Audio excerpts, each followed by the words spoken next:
আজকের আমাদের প্রিপারেশন হচ্ছে ভিন্ডি মশলা।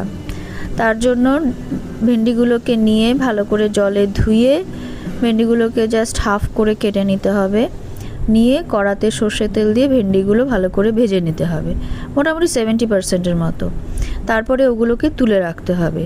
এরপরে কড়াতে জিরে ফোড়ন এবং তার সাথে জোয়ান ফোড়ন দিতে হবে, ঠিক আছে? দিয়ে তারপরে সেখানে পেঁয়াজ দিয়ে দেবো, মোটামুটি একটা বা দুটো পেঁয়াজ ডুমো ডুমো করে কেটে, অনেকটা যেরকম আমরা চিলি চিকেনে দিই ওরকম করে কেটে পেঁয়াজগুলো ভাজতে হবে। এবং তারপরে পেঁয়াজের মধ্যে সামান্য একটু নুন দিয়ে দিতে হবে যাতে ওই পেঁয়াজগুলো একটু নরম হয়ে যায়।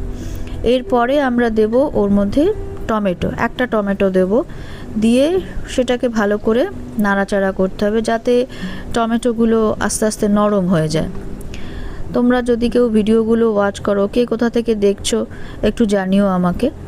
এরপরে ওর মধ্যে দেব আমরা আদা এবং রসুন বাটা, সেটাকেও দিয়ে ভালো করে নাড়াচাড়া করতে হবে যাতে ওই মশলাগুলোর একটা স্মেল থাকে আদা রসুনের, সেটা যাতে চলে যায় আর কি, ভাজলে পরে সেটা চলে যায়।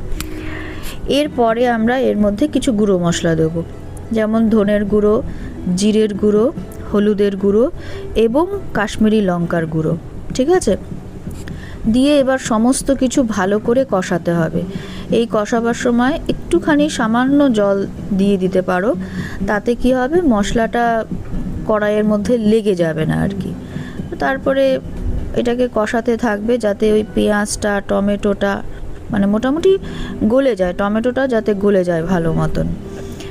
এবার নাড়াতে থাকো, নাড়াতে নাড়াতে যখন মশলাগুলো মোটামুটি একটা নরম হয়ে যাবে, তেল ছাড়তে থাকবে আর কি মশলার থেকে, তখন আমি এর মধ্যে ঢেলে দেবো ঢ্যাঁড়সগুলো, ভেজে রাখা যে ঢ্যাঁড়সগুলো, সেগুলো দিয়ে ভালো করে নাড়াচাড়া করতে হবে। নাড়াচাড়া করতে করতে দেখবে ওই ঢ্যাঁড়সের গায়ে মশলাগুলো ভালো করে লেগে গেছে।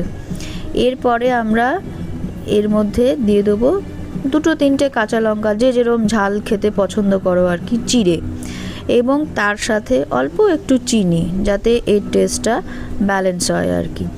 দিয়ে এইবারে সমস্ত কিছু ভালো করে মিশিয়ে, আন্দাজ মতো নুন তো অবশ্যই দিতে হবে, মিশিয়ে মোটামুটি ঢাকনা দিয়ে মিনিট 5 থেকে 7 আর কি এটাকে সিমে করে বসিয়ে রাখতে হবে।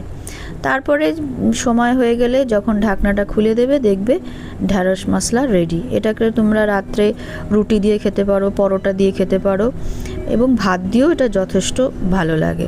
তো আজকের মতো এটুকুই, টাটা।